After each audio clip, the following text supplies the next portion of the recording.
common request that I get on a lot of my journaling videos is how I utilize my journaling processes to deal with various types of stress, anxiety, and just a lot of intrusive thoughts and things that are going on inside of my head. There's a lot of different methods out there, a lot of great practices, but there's about 3 that really have hit home with me and worked for certain situations. So the first form I want to talk about, I call it rapid journaling. And basically, if I'm in a moment where thoughts are quickly circling my head, I basically recreate that in my journal.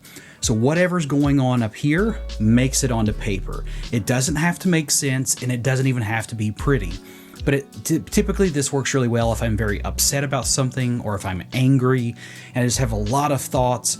Think about this as if you are just rambling on to one of your friends or somebody that you greatly trust about something that just upset you so much. Maybe it was somebody cut you off in traffic or whatever. If you're in a situation where you have the moment to get a piece of paper, a notebook, you could even do a voice memo in your phone and just record those thoughts as they come out. Don't think about anything, so don't try to make the narrative what you think it should be. Just let it flow like water. That works really well for me, because what I can do is take all those thoughts and all those emotions as they're coming out and get them onto a piece of paper so that I can let it out, for one, calm down a little bit, and then I can take the time to go back and read what I just wrote to try to make more sense of it, to try to find some clarity. If I get all this stuff out onto paper and just really take the time to calm myself down from it, the thoughts start to slow down, the emotions start to fade a little bit, and then I start to get into a lot better place. The second way that I like to journal about things takes just the opposite approach. So this is typically when I'm kind of stressed or worrisome about something. Maybe there's been something lingering on my mind for a few days, and I just can't get it to go away. It just keeps bothering me. So what I do is slow down and really think about that thing and really write about it. I try to almost make it like a character, maybe a human-like qualities, to formulate it, to kind of see it in a different way.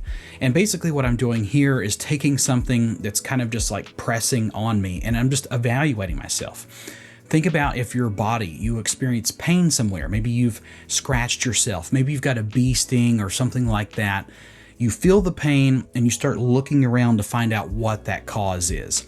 That's what the slowed down journaling is for me. It's finding out what the cause is and then figuring out ways that I can assess the situation to make it better. The third and final thing that helped me out tremendously was logging different types of symptoms of anxiety. I'm not necessarily talking about just physical symptoms here, but it could be thoughts, it could be headaches, it could literally be panic attacks, whatever it is.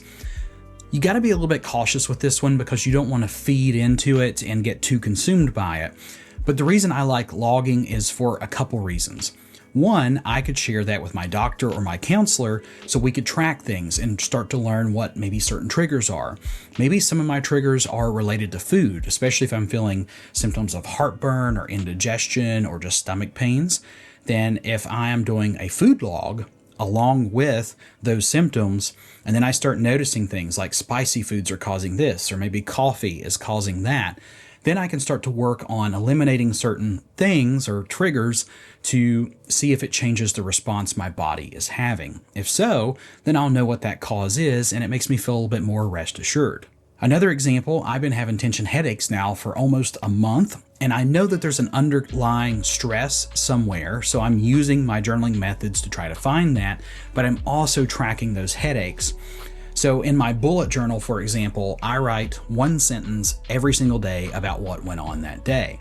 But I'm also tracking various things I'm doing, like reading, stretching, and journaling, but I'm also writing if I had those tension headache symptoms, because there's been a few days this month I have not. So what I'm doing is looking at what I did those particular days, if I was at work, if it was a good day, if it was a bad day, if I did something fun, and then I'm matching up with how severe the tension headache was, or if I even noticed it at all, so I can try to track down what that specific stressor is. But when I do write these entries or log these entries, especially when it comes to health anxiety, what happens is if it's something in particular that's bothering me every single day or weekly or just frequently enough to be an issue, what I learn is that over time, that thing will fade out. It'll become something different. And then if months later it starts to bother me again and I go back into my journal, I get a lot of reassurance because I could see, oh, I've already experienced this. My doctor said I was fine. I knew I was fine. Nothing bad came out of it. So it must be okay. And it just really helps to bring down those levels of anxiety.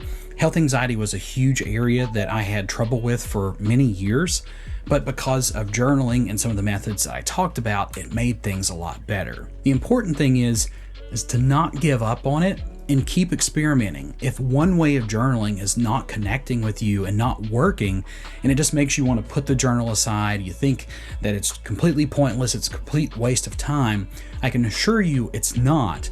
You just haven't found the way that works best for you. But here's the best of you. Sorry you're dealing with whatever it is that made you come across this video. But again, I hope something from today's video actually does help. And as always, be sure to create something new today.